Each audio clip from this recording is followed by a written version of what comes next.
저는 60대 초반의 여성이고 슬아에 아들 한 명이 있습니다. 남편은 공무원으로 평생을 성실하게 일한 사람이었는데 10여 년 전 암으로 먼저 세상을 떠났어요.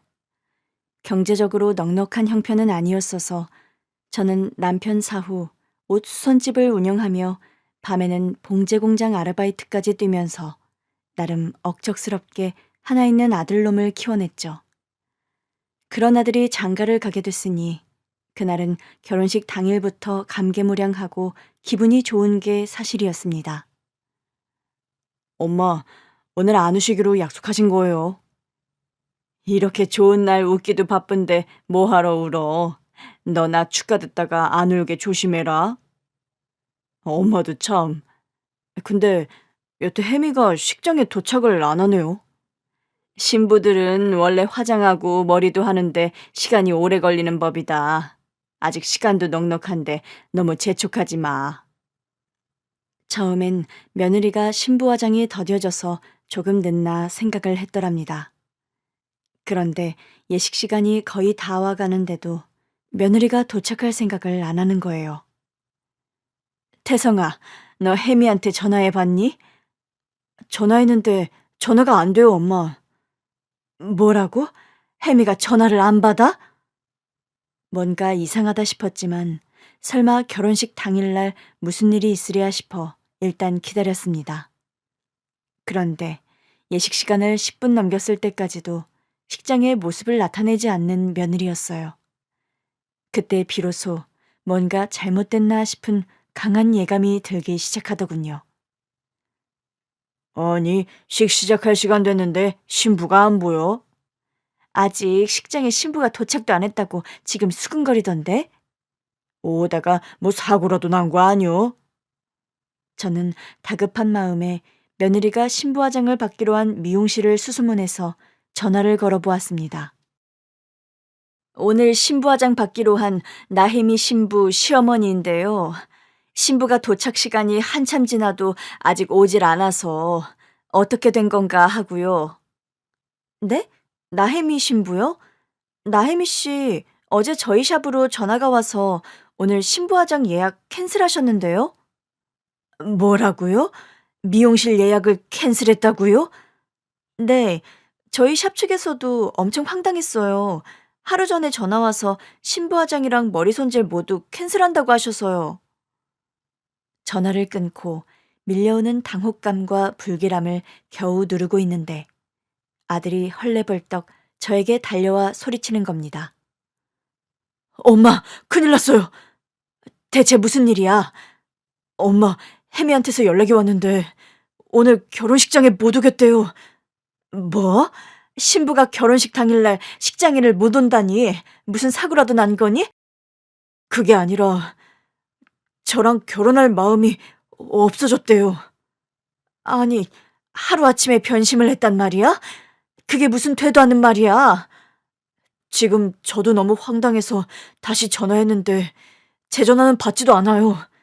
지금 사부인 어디 계시니? 혼주 대기석에 앉아 계세요. 저는 당장 사부인을 찾아가 따져 물었습니다. 사부인, 혜미가 결혼식을 파토내겠다는데 이게 무슨 일인가요? 죄송합니다, 사부인. 저도 지금 혜미와 연락이 아예 안 되고 있어요. 저 역시 금시초문인 일이라 너무 당황스럽고 경황이 없네요. 제가 따지자 어쩔 줄 몰라 하며 그런 대답을 하는 사부인이었어요.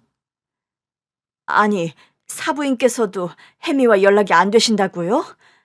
네, 어젯밤까지만 해도 맑은 얼굴로 내일 결혼식 긴장된다면서 제 곁에서 잠든 아이가 새벽에 갑자기 사라졌어요. 저는 저 친정언니 따라 미용실 간 줄 알았는데 그게 아니었고요. 지금 저희끼리 아웅다웅 할 때가 아니라 일단 하객분들께 죄송하다 하고 이 상황을 단돌이 해야 할 것 같군요. 사부인과 상의 끝에 일단 신부가 타고 오던 차가 사고 나서 불가피하게 결혼식을 취소하게 생겼다고 양해를 구할 수밖에 없었습니다. 황당하게 짝이 없는 결혼식 파토 사건 후에 며느리는 아예 양가 가족들 모두에게 연락을 끊고 잠적해버렸습니다. 혜미가 연락이 아직도 안 된다는 말이냐? 저하고 결혼할 마음이 없어졌다. 나를 더 이상 사랑하지 않는다. 이 문자 남긴 후로는 더는 제 연락을 안 받아요. 너 혜미네 집에 찾아가 봤어? 몇 번이나 찾아가 봤지만 장모님 몸져 누워 계시고 장인어른이 제게 무릎 꿇고 사과하시는데 더는 거기 못 가겠어요. 결혼식 날 파토 내고 도망간 신부 두고 너 아직도 장모님 장인어른 소리가 나오니? 엄마, 저도 안 그래도 너무 속상하고 답답한데 왜 엄마까지 저한테 화를 내세요? 아, 미안하다. 혜민의 집 주소 줘봐. 나라도 한번 다시 찾아가 보게. 엄마가 찾아가신다 해도 뾰족한 게 나올 리 없어요. 가셔봤자 더 마음만 답답해지실 거예요. 저는 그래도 일단 사부인 댁을 찾아가 봤습니다. 제가 찾아가자 머리를 싸매고 누워있던 사부인이 나와 저를 맞더군요. 죄송합니다. 여기까지 오시게 해서요. 아닙니다. 상황이 이런데 제가 찾아뵈야지요. 혜미는 여태 감감무소식인가요? 지연이 통해서 무사히 잘 있다고 간간히 연락은 하는 모양인데 생사 확인 남기는 문자 말고는 집안 식구 연락을 아예 받질 않네요. 혜미 신변에 무슨 일이 생긴 건 아니고요. 다행히 그런 것 같지는 않습니다. 일주일에 한 번꼴로 살아있다는 문자는 지연이한테 남기니까요. 결혼식 전날까지 정말 아무 문제 없이 혜미가 있었단 말입니까? 저도 그걸 정말 모르겠어요. 결혼식 날 그리 도망갈 아이 같았음 뭔가 징조라도 있었을 텐데 그런 거 전혀 없이 다음날 예식 긴장된다고 제 옆에서 잠들었던 딸아이가 갑자기 결혼식 날 새벽에 사라졌으니까요. 경찰서는 살아있다는 연락이 오는 상황에서는 가출도 실종신고도 받아줄 수 없다고 해서 저희도 너무 황망하고 난감한 상황입니다. 이런 큰일을 두고 폐를 끼쳐서 제가 면목이 없습니다, 사부인. 딸 자식 잘못 키운 제 잘못이니 저를 탓해주세요. 고개를 푹 수그리고 반백에 바깥 사돈이 저에게 무릎까지 꿇고 사죄를 하더라고요. 뭐 하시는 겁니까, 사돈? 제발 이러지 마세요.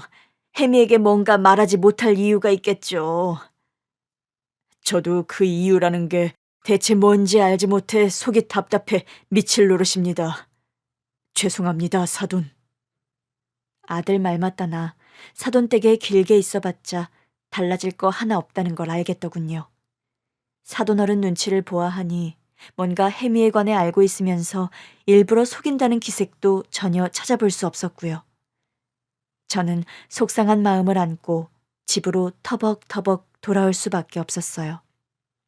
그 후로 저희 아들은 증발해버린 예비 신부를 찾겠다고 한동안 전국 팔도를 유랑하듯 이잡듯 뒤지고 다녔습니다. 평소 혜미가 좋아하던 곳, 둘이서 여행을 갔던 곳, 가보고 싶어 했던 곳, 아주 작은 어떤 연줄이라도 혜미와 있는 곳.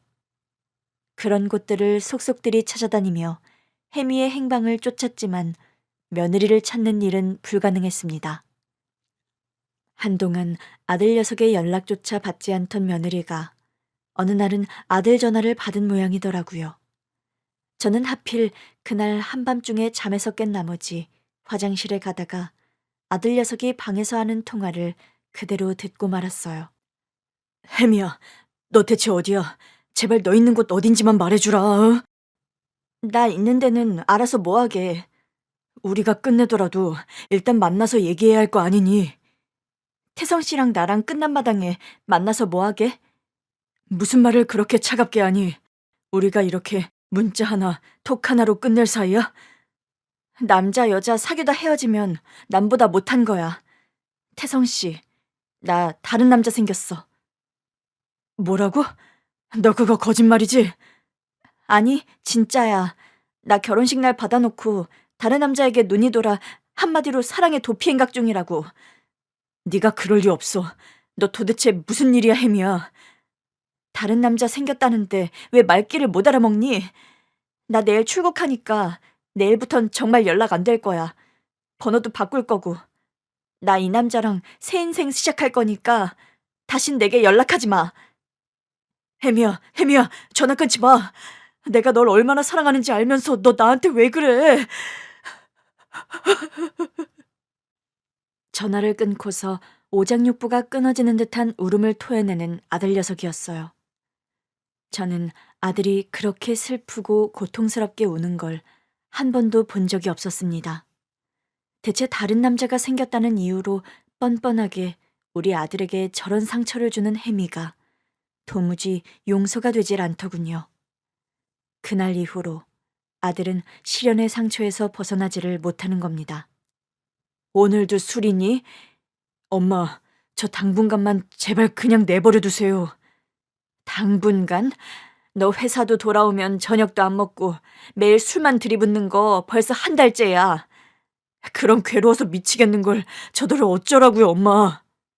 괴롭다고 그리 술만 들이부으면 너 몸 상하는 건 생각 안 하니?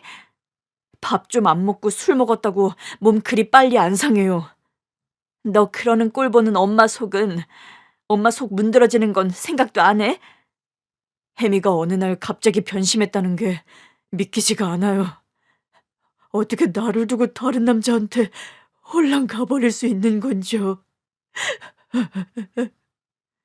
어리석은 녀석아. 떠난 버스랑 가버린 여자는 잡는 게 아니랬어. 옛말 틀린 거 하나 없는데 너 싫다고 가버린 여자 하나 때문에 대체 언제까지 이렇게 폐인처럼 지낼 작정인 거야?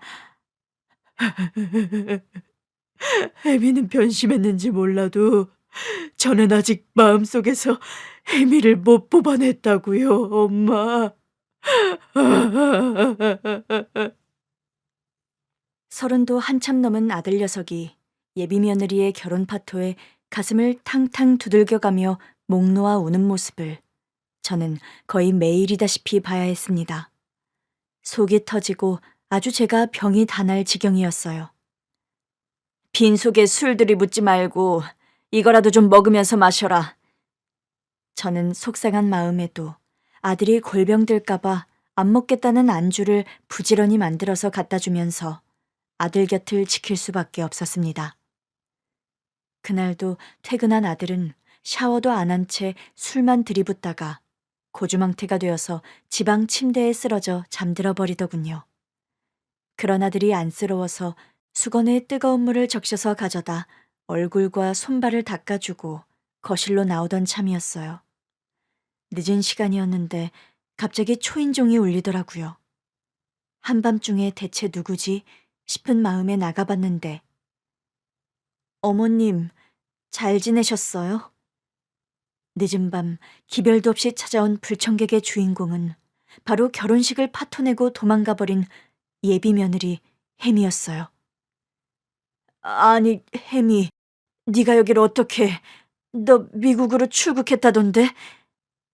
어머니, 지금 혹시 아내 태성 씨 있나요? 잠들었죠? 술 먹고 지방에 뻗어 있다. 태성이는 왜? 이제 와서 뭐 설마 태성이 걱정이라도 한다는 거야, 뭐야? 저는 며느리를 보고 고운 말이 나오지 않더랍니다. 어머니, 그래도 혹시 모르니 잠시만 밖으로 나오시겠어요? 태성 씨 모르게 어머님께만 드릴 말씀이 있어서요. 그래, 좋다. 혜민이가 무슨 말 하나 드러나 보자. 저는 어이가 없고 화가 치밀어 오르는 마음을 겨우 누르며 며느리를 따라 나갔습니다. 아들 녀석이 심리가 불안정하고 감정이 좋지 못한 상황에서 집안에서 언성을 높이는 것보다 차라리 밖에서 며느리와 단판을 짓는 편이 아들에게도 좋을 거란 판단이 들어서였죠. 며느리와 함께 동네 근처의 24시간 무인 카페로 들어가서 얘기를 나누게 됐더랍니다.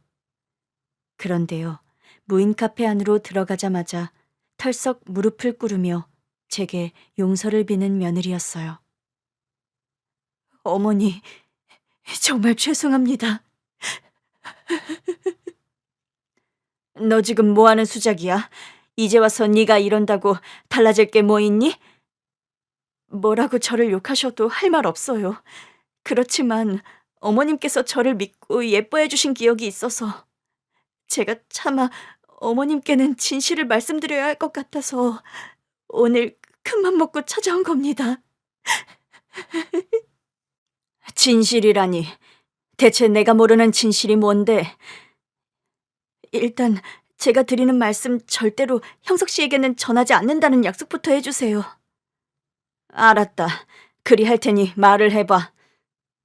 저 사실은 결혼식 날 전까지 고민을 무척 많이 했어요. 그런데 아무리 생각해도 암 환자의 몸으로 결혼을 한다는 건 모두에게 피해를 끼치는 일이란 결론을 내렸습니다. 뭐? 암이라니. 네가 암에 걸렸다는 소리를 지금 하는 거야? 네, 어머니. 결혼식 앞두고 한 2주 전인가? 갑자기 배가 아프고 소화가 안 돼서 병원을 갔었어요. 그런데 저는 큰일 앞두고 긴장해서 신경성 위염이 도졌나 싶었는데 그게 아니라 대장암 2기 판정이 나왔고요. 뭐라고? 그게 정말이야? 세상에, 어떻게 이런... 의사 말이 제가 나이가 젊고 위치가 안 좋다 보니까 예후를 좋게 말 못하겠다고 하더라고요. 이런 몸 상태면 출산도 불가능하고 생존 가능성도 낙관 못한다고요. 마른 하늘에 날벼락도 정도 것이어야지. 대체 왜 이런 변고가... 혜민이 부모님들은 아시니? 너 아픈 거? 아직 부모님께도 말씀 못 드렸어요. 이런 큰일을 부모님께 말씀도 안 드리면 어쩌자는 거야? 결혼식 전날까지도 전 태성 씨와 결혼해야 마느냐 가지고 고민이 많았어요. 결혼식 며칠 전까지도 다른 병원 돌아다니며 혹시나 오진이 아닐까 재검받느라 정신없었고요. 다른 병원서는 뭐라고 그러던. 다 소견은 같았어요. 결혼식 전날까지 고민하다가 이런 몸으로 식장 들어서는 건 아닌 것 같아서 제가 따로 파토냈어요, 어머님. 그런 말을 털어놓더니 오열하는 며느리였습니다. 저는 너무 충격을 먹고 놀라서 한동안 아무 말도 하지 못할 정도였어요.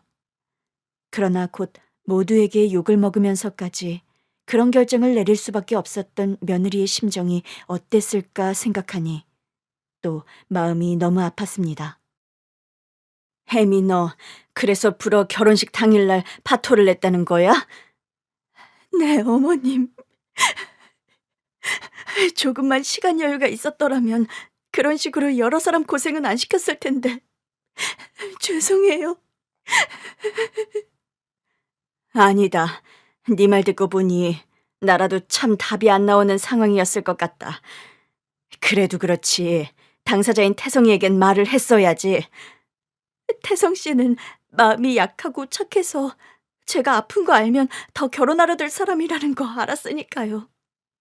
저 하나 아프고 말지 태성 씨까지 불행하게 만드는 일 하고 싶지 않았어요, 어머니. 저는 며느리의 그 말을 듣고 저 역시 오열하고 말았습니다. 혜미야, 부부란 일심동체란 말이 왜 나오겠니? 아플 때나 건강할 때나 슬플 때나 기쁠 때나 함께하란 결혼 서약이 왜 있는 거겠어? 어머니, 저는 결혼식 전에 암인 걸 알았잖아요. 암 투병하려면 현실적으로 돈도 많이 들고 출산도 힘들 텐데 태성 씨에게 짐만 되는 아내가 되는 건 죽기보다 싫었어요. 혜미야, 그래도 태성이가 알면... 그래서 어머님께만 말씀드리고 태성 씨에겐 비밀로 해달라고 제가 신신당부 드리는 거예요. 뭐라고? 네가 암에 걸렸단 사실을 태성이에게 말하지 말란 거야? 네, 어머니.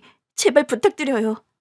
저 태성 씨 마음 정리하게 하려고 일부러 다른 남자 생겼다고 거짓말까지 했고 그 말 태성 씨는 믿고 있어요. 혜민이가 변심해서 떠난 줄 알고 태성이가 요즘 얼마나 힘들어하는 줄 알기나 하니?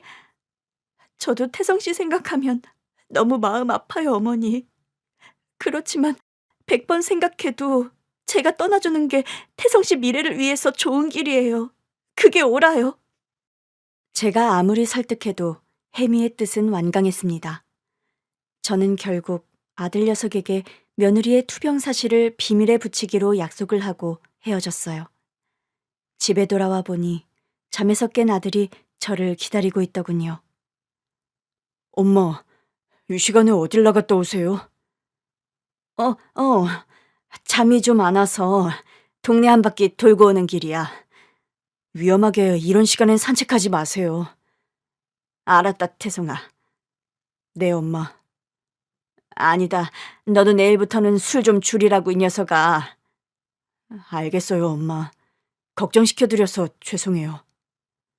저는 고민하다 결국 그날 혜미를 만나고 온 말을 아들에게 하지 못했습니다. 며느리와 약속을 하고 헤어지긴 했지만 혜미가 변심하고 떠나버렸다고 생각하며 영 마음을 잡지 못하고 힘들어하는 아들을 곁에서 지켜보며 저 역시 마음이 편치 않더군요. 정신 차리겠다더니 또 술이니?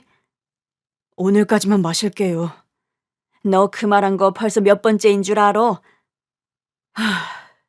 술 마시면 그래도 마음 갑갑하고 괴로운 게 좀 누그러져요. 그래서 그래요. 저 요즘 진짜 죽기 살기로 맨정신으로 버티고 회사 나가고 그런다고요. 괴롭다는 듯 말하면서 그날도 어김없이 소주잔을 기울이는 아들이었습니다. 너 혜미가 변심한 거 아니면 정신 차릴래? 그게 무슨 말씀이세요? 태성아, 실은 전 말을 하려다가 또 막상 한참 고민이 되더군요. 사실을 말하자니 혜미와 한 약속이 마음에 걸리는 게 사실이었습니다. 무슨 말을 하려다 마세요. 넌 혜미 말고는 다른 여자 눈에 안 들어올 것 같니? 그럴 여자 같으니까 제가 결혼도 결심했던 거죠. 엄마 아시잖아요. 저 혜미 이전에 다른 여자들 만나봤지만 결혼까지 결심한 여자 없었던 거요. 원래 제가 비혼주의이기도 했고요.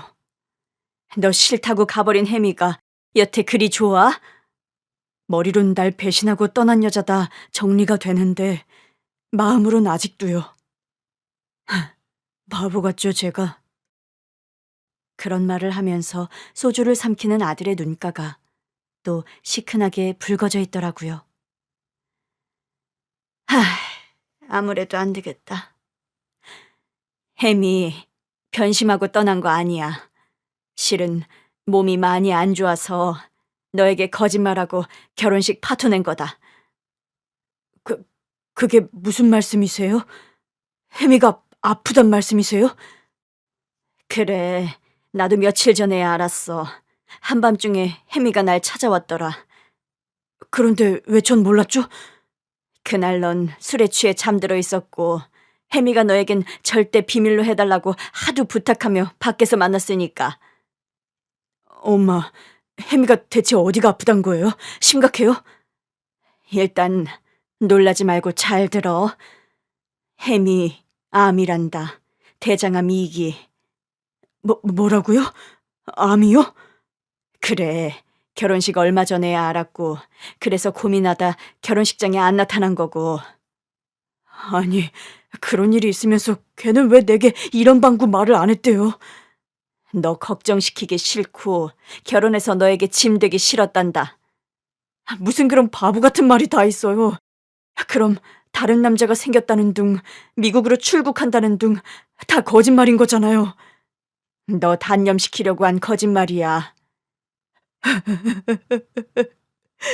전 그런 줄도 모르고 혜미 원망만 했는데 나쁜 년이라고요. 너 혜미 암이라는데 정말 자신 있니? 자신이라뇨? 암 투병하는 와이프 신부로 맞을 자신 있냐는 거야. 엄마, 혜미가 아픈데 당연히 제가 더 남편으로 옆에서 지켜줘야죠. 그럼 긴 말할 것 없겠구나. 너 이제 그만 징징거리고 혜미한테 가봐. 혜미 연락처 엄마는 아세요? 이거 바뀐 새 번호야. 전화하고 가봐라. 아들은 며느리에게 전화를 하더니 당장 집 밖으로 뛰쳐나갔습니다. 두어 시간 후 혜미를 데리고 집으로 같이 온 아들이었어요. 둘이서 같이 오니? 드릴 말씀이 있어서요. 무슨 말인데 그래? 저랑 햄이 다시 처음부터 시작하기로 했어요. 결혼식 그냥 예정대로 진행하려고요. 그래, 잘 생각했다. 햄이야, 내가 너랑 결혼하는 건 아니지만 최선을 다해 도울게. 너도 완치를 해라. 그리고 결혼식 꼭 다시 올려. 어머니, 감사하고 죄송합니다. 진작에 우리에게 털어놓았으면 좋았을걸. 저는 눈물을 쏟는 며느리를 꼭 안아주었더랍니다. 사실 며느리의 건강 상태는 심각했습니다. 대장암 2기에서 3기로 넘어가는 중이었고 암의 위치가 아주 애매하고 위험한 곳인데다 다른 장기로 전이가 시작된 상태였죠. 엄마, 아무래도 햄이 치료를 위해서 미국을 다녀와야 할 것 같아요. 미국까지 암 치료를 하러 간다고? 혜미가 걸린 암이 수술도 그렇고 항암 치료도 그렇고 변수가 많이 작용해서 그 분야 명의가 미국 병원에 있다는데 거기서 수술받고 치료를 제대로 받아봐야 할 것 같아서요. 미국 가서 치료받으려면 돈이 많이 들 텐데 안 그래도 치료비가 제일 걱정이에요. 돈이 얼마나 든다고 하더냐? 아, 못해도 억소리 나게 될 것 같은데 어떻게든 마련해봐야죠. 며느리의 암 치료에 드는 비용은 최소한으로 견적을 내봐도 3억 원이 넘게 나왔습니다. 미국 병원에서 치료받는 비용이 무척 비쌌던 겁니다. 그런데 그 병원이 암 치료로 유명하고 또 그 명이라는 의사가 젊은 암 환자들을 잘 살려내기로 유명한 사람이라고 하더라고요. 며느리 친정에서 1억 원을 마련했고 남은 2억 원은 제가 집을 담보로 대출받아 마련을 해주었습니다. 남편 살아생전 저와 남편이 평생에 걸쳐 모은 유일한 재산이 달랑 집 한 채라 그런 큰 돈을 마련할 방법이 그 방법밖에는 없더군요. 어머니, 저를 위해서 이렇게 큰 돈을... 너무 송구해서 뭐라 말씀드려야 할지 모르겠어요. 네 목숨 살리는데 필요한 돈인데 너도 그런 소리 마라. 어머님, 아버님이 평생 얼마나 힘들게 마련한 집인지 제가 태성 씨에게 다 들어 알고 있어요. 돈이야 다들 어렵게 벌지. 쉽게 버는 사람이 어디 있다든. 그래도 돈은 다시 벌지만 사람 목숨은 2번 못 구하는 거니 너는 아무 생각 말고 치료에 전념하렴. 저 어떻게든 이를 악물고 꼭 낫겠습니다, 어머니. 그럼 그래야지. 혜미야, 호랑이 굴에 잡혀가도 정신만 번쩍 차리면 산다지 않니? 세상사 아무리 힘들고 답이 안 나올 것 같은 일도 다 마음먹기 나름이란다. 혜미, 너는 꼭 건강해질 수 있어. 내가 매일 기도하마. 감사해요. 정말 감사해요, 어머니. 며느리와 아들이 치료를 위해 미국으로 건너갈 때 양가 식구들이 모두 나와 눈물의 마중을 했더랍니다. 며느리의 친정 어머니도 병간호를 위해 함께 미국행을 택하셨죠. 사부인, 저희 딸 병원비 마련하신다고 집까지 담보로 대출 받으셨다니 제가 면목이 없습니다. 한두 푼 드는 일이 아닌데 십시일반 서로 도와야죠. 시집 보낸 지 얼마 되지도 않은 딸내미인데 암투병부터 하게 되어서 송구합니다. 혜미가 아프고 싶어서 아픈 것도 아닌데 그런 말씀 마세요, 사돈. 고맙습니다, 사부인. 타국까지 가서 병간호 하시려면 힘들 텐데 잘 챙겨 드시고요. 아픈 환자랑 우리 이서방이 걱정이죠. 그래도 이서방 먹는 거 제가 잘 챙길 테니 너무 걱정 마세요. 사부인도 건강 잘 챙기세요. 병간호하는 사람이 되려 환자 되는 경우도 흔하다니까요. 걱정 마십시오, 사부인. 혜미야, 넌 아무것도 걱정 말고 네 건강 회복하는 데 우선하고, 알았지? 저는 떠나는 아들과 며느리의 손을 꼭 잡아주었습니다. 아들과 며느리, 그리고 사부인은 미국으로 떠나 한 2년 가까이를 병원 생활을 했습니다. 그 기간 동안에 저는 옷 수선실을 운영하고 또다시 야간 봉제 공장 아르바이트도 하면서 부족한 생활비와 병원비를 벌기 위해 고군분투했어요. 아들과 며느리가 미국으로 건너간 지 2년 반이 좀 지나가던 시점이었습니다. 어느 날 미국으로부터 한 통의 전화가 걸려왔어요. 엄마, 저 오늘 꼭 알려드려야 할 소식이 있어서 전화드렸어요. 무슨 소식이길래? 평소 전화가 오는 시간이 아니었기에 저는 솔직히 덜컥 마음이 내려앉으면서 혹시 며느리에게 무슨 일이 생겼나 싶은 걱정이 앞서더군요. 혜미가요. 혜미가요, 엄마. 말을 꺼내놓고 하지도 못하고 서럽게 우는 아들이었습니다. 설마 진짜 며느리에게 안 좋은 일이? 그런 생각이 들며 겨우 아들에게 물었죠. 무슨 일이길래 말도 못하고 우니? 태성아, 마음 차분하게 가라앉히고 무슨 일인지 말을 좀 제대로 해봐라. 응? 엄마, 혜미가요. 이제 정말 암 완치됐대요. 뭐라고? 정말이야? 수술 받고 나서 3차 항암 결과 나온 거야? 이제 더는 전이가 안 됐고 수술 예후도 좋고요.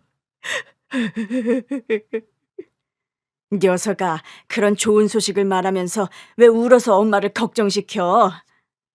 너무 좋아서 제가 감동해서 그랬어요, 엄마.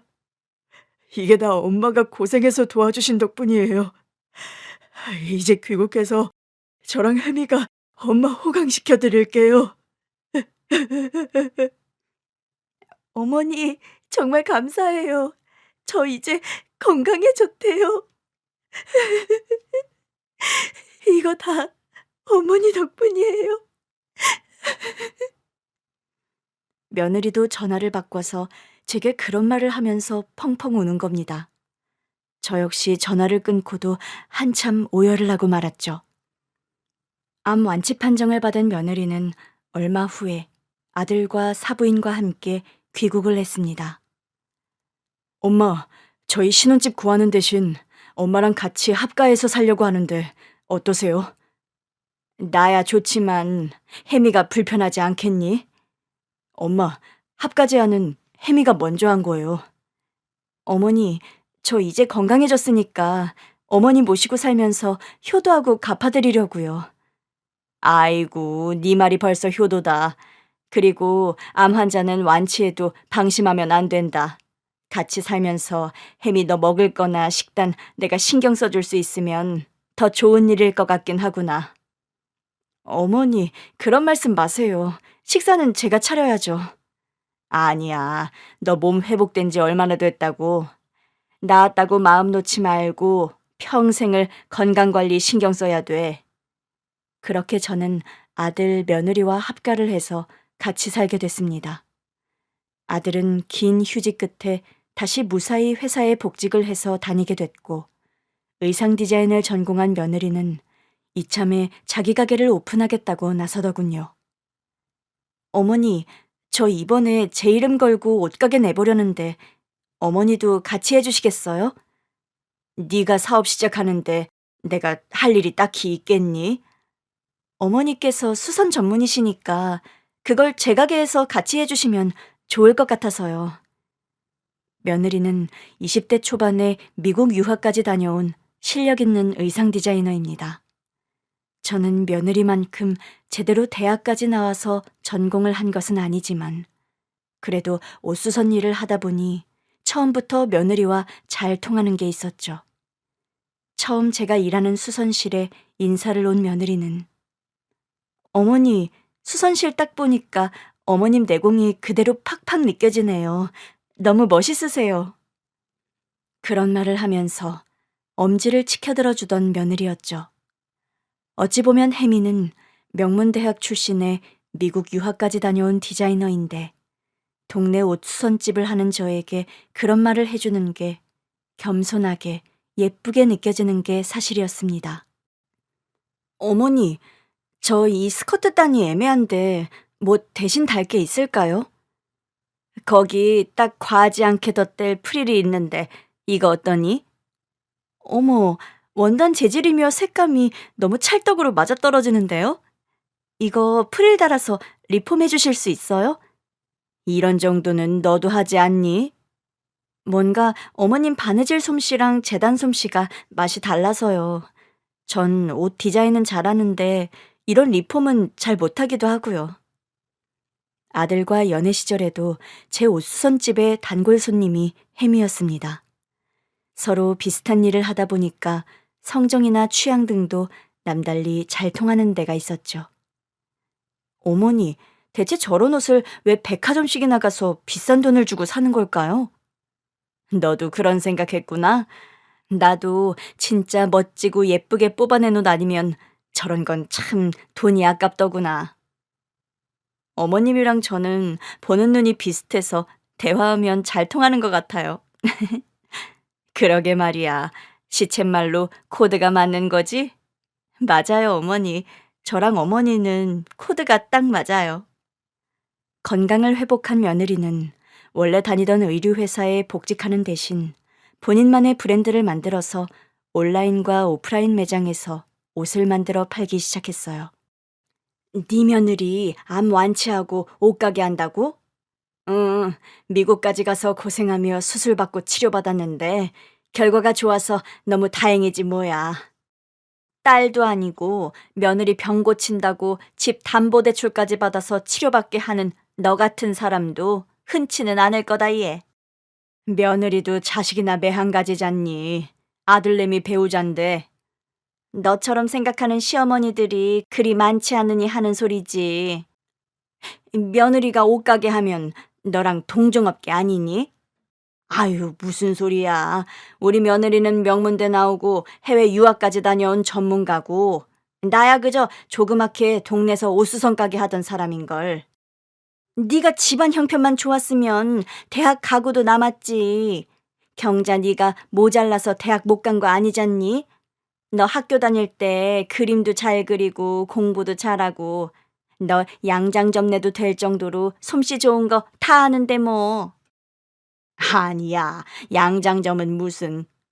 그 시어머니의 그 며느리라고 너 닮아서 손재주 좋은 며느리가 들어왔구나. 나는 아마추어고 며느리는 전문가라니까. 저를 아는 친구들은 저와 비슷한 일을 하는 며느리가 들어와서 좋겠다고 덕담들을 건넸습니다. 며느리가 건강을 회복해서 사업을 시작해서 다행이었지만 내심 저는 아들 내외가 제대로 결혼식을 못 올린 게 마음에 걸리더군요. 혜미야, 너희들 말이야. 이젠 결혼식 올려야 하지 않겠니? 안 그래도 그 말을 제가 꺼냈는데 혜미가 아직 싫대요. 아니, 왜? 건강도 다 회복했고 이제 결혼식 못 올릴 이유가 뭐라고? 자기가 치료받는데 돈을 많이 써서 사업 열심히 해서 엄마께 그 돈 다 갚기 전까지는 식 안 올린다고요. 혜미야, 무슨 그런 말이 있니? 결혼식보다 중요한 일이 뭐가 있다고? 어머니, 그래도 어머니께서 집 담보로 대출 받으신 거 그건 제가 다 해결하고 뭘 해도 하고 싶어서 그래요. 아무리 식부터 올리라고 해도 고집을 부리는 며느리였죠. 어머님, 조금만 기다려주세요. 저 열심히 해서 어머님 빚 2배로 갚아드린 다음 그때 멋지게 결혼식 올리려고요. 며느리는 밤잠을 줄여가면서 새로 시작한 사업에 열심이었습니다. 혜미야, 너 요즘 몸을 너무 혹사시키는 거 아니니? 괜찮아요. 저 안 그래도 그간 병원에서만 지내느라 너무 일이 하고 싶어서 혼났는걸요? 그래도 건강 돌보면서 해야지. 겨우 몸이 회복됐는데 그러다 또 건강 상할까 걱정이구나. 어머님께서 해주시는 건강한 집밥 먹어서 저 괜찮아요. 밥은 밥이고 사람이 쉬지 않으면 몸은 축나게 되어 있는 거야. 적당히 잠도 자가면서 일하렴. 어떻게 찾은 건강인데? 네, 어머니. 어머님 말씀 명심할게요. 며느리는 타고난 성격이 뭔가 일을 하면 끝장을 보고 부지런히 파는 성격이더라고요.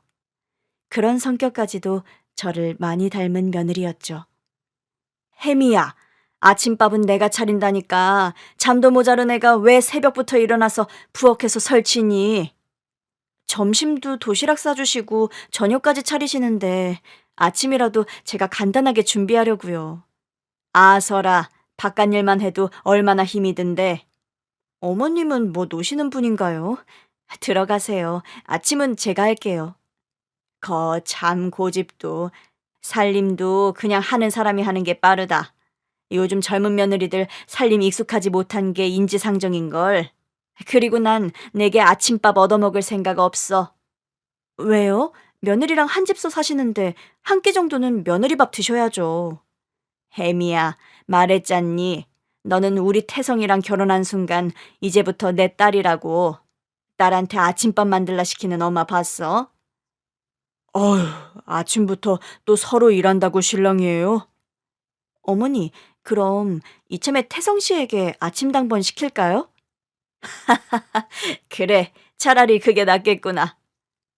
며느리는 바쁘게 사업을 이어가면서도 본인 잠도 부족하면서 꼭 아침에 일찍 일어나 식사를 차리곤 했습니다. 며느리나 저나 아들이나 모두 바쁘지만 행복한 일상을 이어가던 어느 날이었죠.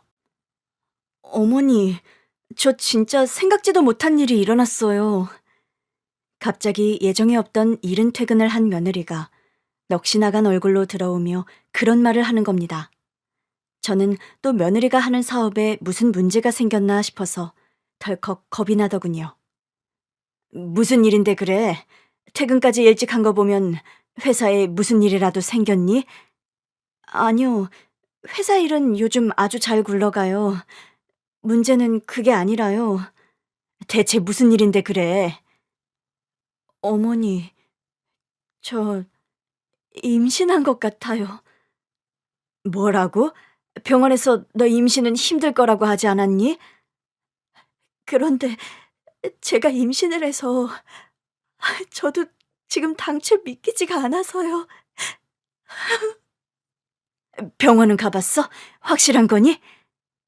실은 아침에 테스트기에 보고 두 줄이 나왔는데 태성 씨에게도 말은 안 했어요. 혹시나 아니면 실망할까 봐서요.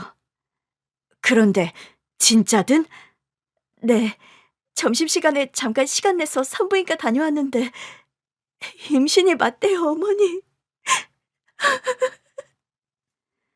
감격해서 오열을 터뜨리는 며느리였습니다. 사실요, 며느리가 긴 시간 동안 암투병을 하면서 임신은 마음속으로 포기를 했더랍니다. 병원에서 의사도 불임 가능성을 두고 치료를 시작했었고, 임신은커녕 며느리가 건강하게 살아만 나게 해달라고 기도를 하던 형편이라 암 완치에 이어서 임신까지 했다는 소식은 기적에 가까운 상황이었던 겁니다. 저와 며느리는 지난 힘든 투병의 시간들이 주마등처럼 떠올라서 한참을 끌어안고 울었습니다. 그러고 있는데 현관 비밀번호 누르는 소리가 나면서 아들이 들어오더라고요. 무슨 일이에요? 둘이 혹시 싸웠어요? 저와 며느리가 끌어안고 우는 걸 보고 그런 말을 대뜸하는 아들이었어요. 태성아, 네가 아빠가 된다는구나. 뭐라고요? 내가 아빠가 된다니. 설마 당신... 여보, 나 임신했대요. 임신 8주 차래. 아들도 눈물을 왈칵 흘리며 버선발로 달려오더라고요. 정말이야, 여보? 세상에 어떻게 이런 기적이 다 있냐? 나도 한참을 못 믿겠어서 넋이 나가 있었어요. 그날 저녁, 저와 며느리, 아들, 온 식구가 삼겹살 파티를 벌였답니다. 며느리는 무탈하게 임신기간을 거치고 건강한 사내 아이를 순산했어요. 엄마, 우리 아들이요. 돌아가신 아빠 붕어빵이에요. 그러게, 어찌 된 게 우리 첫 손주가 친할아버지를 똑 닮았구나. 신기하게도 먼저 세상을 떠난 저희 남편을 판에 박은 듯 닮은 손주 녀석이었습니다. 그 사람이 살아있다면 얼마나 기뻐했을까. 그런 생각이 들어 저 역시 마음이 애잔해지더군요. 사부인, 그간 정말 고생 많으셨어요. 우리 딸이 이렇게 건강을 회복해서 아들까지 낳는 날이 오다니 정말이지 꿈만 같습니다. 감사합니다, 사부인. 아니에요. 아이들이 제일 고생이 많았죠, 뭐. 저와 사부인은 돌아가며 며느리 산후조리와 신생아 육아를 돌봤습니다. 산후조리를 끝내고 다시 사업일에 열심히 매진하는 며느리였어요. 며느리가 시작한 의상실은 온라인과 오프라인 매장을 같이 운영했는데 입소문을 타고 옷이 세련되고 가격은 또 합리적이라는 호평을 받으며 매출이 나날이 늘기 시작했습니다. 덩달아 며느리 가게 옆에서 수선집을 운영하는 저의 매출도 같이 늘어나더라고요. 어머님, 오늘 바지 10벌이랑 재킷 20벌 수선 가능하세요? 얼마든지 콜이다. 어머님, 그럼 예쁘게 부탁드릴게요. 며느리 옷가게에서 들어오는 주문도 많았고 또 제 옷수선과 리폼 솜씨가 좋다는 소문이 나면서 멀리서도 찾아오는 손님들이 제법 생길 정도였습니다. 며느리는 사업이 잘 되면서 옷가게를 시작하고 4년 만에 제가 집을 담보로 대출받은 과거의 빚을 모두 청산해 주었어요. 혜미야, 내가 대출받은 금액보다 훨씬 많은 금액을 입금했구나. 너 뭔가 계산 잘못한 거 아니니? 아니에요, 어머님. 제가 분명히 옛날에 말씀드렸잖아요. 어머님께 제가 2배로 갚아드린다고요. 그냥 고마워서 하는 말인 줄 알았는데 진짜 그 약속을 지킨 며느리였어요. 며느리의 사업이 대박이 나면서 최근에는 집도 더 넓은 단독주택으로 이사를 갔습니다. 아무래도 손주 녀석이 커가고 하니까 마당 딸린 주택에서 사는 것도 나쁘지 않겠다 싶더라고요. 손주 녀석이 3살 되던 해에 아들과 며느리는 늦깎이 결혼식을 드디어 올리게 됐습니다. 떡 벌어지는 결혼식 대신에 집마당에서 조촐한 스몰 웨딩을 올리겠다는 아들내외였죠. 이제 너희 둘 좀 격식 있는 곳에서 결혼식 해도 되지 않니? 저나 그 사람이나 그런데 돈 쓰는 게 아깝다 주의라서요. 하긴 하객들 대접하랴 꽃장식 하랴 큰 데서 결혼하면 돈이 많이 들긴 하지. 예식 비용이 걱정이면 엄마가 도와주면 되는데. 아유, 엄마, 우리가 돈 없어서 스몰 웨딩 하는 거 아닌 거 아시잖아요. 거창하게 예식에 쓸 돈이면 다른 데 쓰자 주의라 그런 거죠. 저희 아들이나 며느리나 허례허식에 관심이 일절 없는 아이들이랍니다. 새로 이사간 단독주택 마당에서 양가 직계 가족들과 최측근들 몇 명만 모여서 그야말로 스몰 웨딩을 올리게 되었습니다. 며느리는 결혼식 날 입을 드레스도 본인이 직접 디자인하더니 저에게 수선을 부탁하더라고요. 어머니, 저희 디자인실에서 일단 드레스 초안이 나왔는데 뭔가 1%가 부족하네요. 그래? 그럼 결혼식 전에 얼른 손을 좀 봐야지. 안 그래? 그래서 말인데요. 어머니께서 좀 다듬어 주시겠어요? 코사지랑 레이스가 좀 아쉬운데 어머니께서 조금만 리폼해 주시면 예뻐질 것 같아서요. 저는 며느리가 늦깎이 결혼식에 입는 웨딩드레스를 제가 손보게 되었다는 게 감개무량하더라고요. 저는 기꺼운 마음으로 며느리의 웨딩드레스를 장식했더랍니다. 제가 이래봬도 옷수선 경력 30년이라 웨딩드레스 리폼이긴 했지만 그리 어려운 일은 아니었답니다. 다행히 며느리도 제가 리폼한 웨딩드레스를 무척 마음에 들어했고요. 뭔가 아쉬운 1%가 어머니 손길에 확 사라졌어요. 이제 진짜 제가 입어야 하는 웨딩드레스 같아요, 어머님. 결혼식 당일날 베일도 제가 매만져주고 부케도 꽃시장에 가서 며느리와 함께 골라 제가 직접 만들어 주었답니다. 따뜻한 봄볕이 내리쬐는 5월 하순의 어느 날, 아들과 며느리는 드디어 결혼식을 올리게 되었어요. 아침부터 사부인과 사돈처녀는 결혼식 음식 준비에 여념이 없었지요. 아장아장 걸어가는 저희 손자 다운이가 결혼식에 들러리를 섰습니다. 그리고 다온이가 뿌려놓은 꽃길 위로 저희 아들과 며느리가 천천히 입장을 했어요. 양가에서 모인 하객들이 신랑 신부를 축복해 주었습니다. 5년 전 딱 이맘때에 파토났던 결혼식 날이 어쩔 수 없이 떠오르더라고요. 그날 말도 없이 결혼식장에 나타나지 않았던 며느리 때문에 한바탕 소동이 났던 일, 아들이 울며 불며 술만 마시며 폐인처럼 지내던 일 등이 주마등처럼 제 뇌리를 스쳐 지나갔습니다. 그런데 지금 제 눈앞에 보이는 건 5월의 환한 햇살 앞에서 결혼선언서를 읽고 있는 아들과 며느리의 행복한 모습이랍니다. 며느리가 결혼선언문을 읽는 모습을 보며 눈시울을 붉히는 사부인이었습니다. 저는 그런 사부인의 손을 꼭 잡아주었더랍니다. 이 자리까지 오는데 참 많은 일이 있었네요. 사부인 덕에 우리 딸이 살았어요. 무슨 말씀이세요?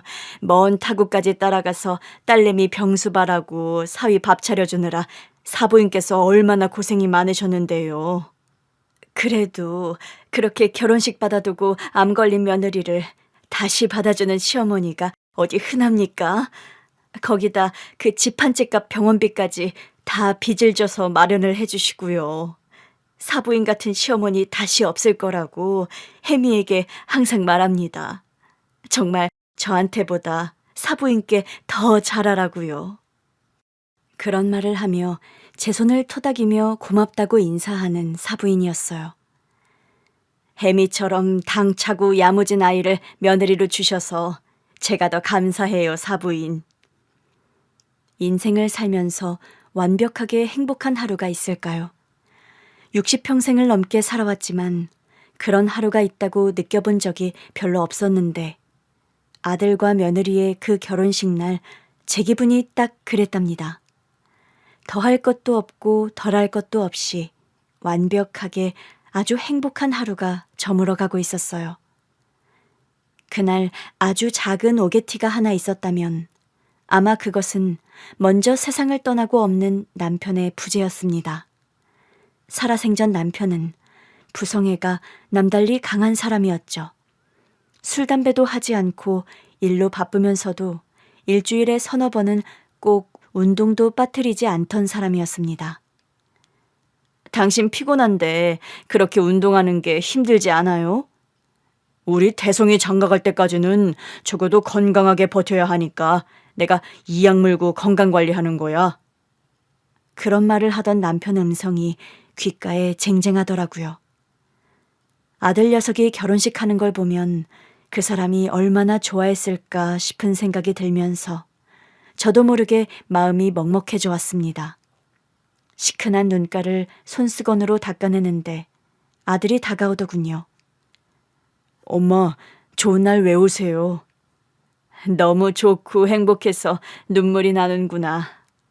엄마, 아빠 생각나세요? 기어이 제 마음을 읽고 그런 말을 하는 아들이었어요. 그러게 말이다. 말끝마다 너 장가갈 때까지 건강해야 한다고 그런 말 자주 하시던 양반이라서 말이야. 네 아빠가 그런 말 하시면서 운동도 참 평소에 부지런히 하셨잖니? 아빠가 저 하늘에서 다 보고 계시겠죠? 아마 그러실 거야. 아빠 돌아가시던 날도 오늘처럼 날씨는 화창하고 햇살이 좋았잖니? 저도 아빠처럼 우리 다온이에게 좋은 아빠가 될 수 있겠죠? 아장거리며 마당을 걸어다니는 손주 녀석을 보며 아들이 그런 말을 하더라고요. 부전자전이라는 말이 괜히 있겠니? 아들은 크면서 그 아버지를 그대로 닮아간단다. 너는 네 아버지를 닮아 다온이에게 더없이 좋은 아빠가 될 거야. 엄마, 저도 오늘따라 아버지 생각이 많이 나네요. 그런 말을 하면서 저를 꼭 끌어안아주는 아들 녀석이었습니다. 여기까지 오느라 태성이 너도 고생 많았다. 대견해 우리 아들. 엄마 도움 아니었음 모든 게 다 불가능했어요. 엄마는 저의 하늘이자 구세주세요. 해질녘 노을이 찬찬히 깔릴 때쯤 아들의 결혼식이 끝났습니다. 결혼식이 끝나고서도 한참 동안 마당에서 음식도 해먹고 샴페인도 마시며 가족 파티를 즐겼답니다. 꿈처럼 행복한 하루가 저물어가고 있었어요. 앞으로 남은 인생도 아들 내외가 늘 행복하기를 기원해 봅니다. 여러분의 내일도 꿈처럼 행복 가득한 하루가 되시길요. 긴 얘기 들어주셔서 감사합니다.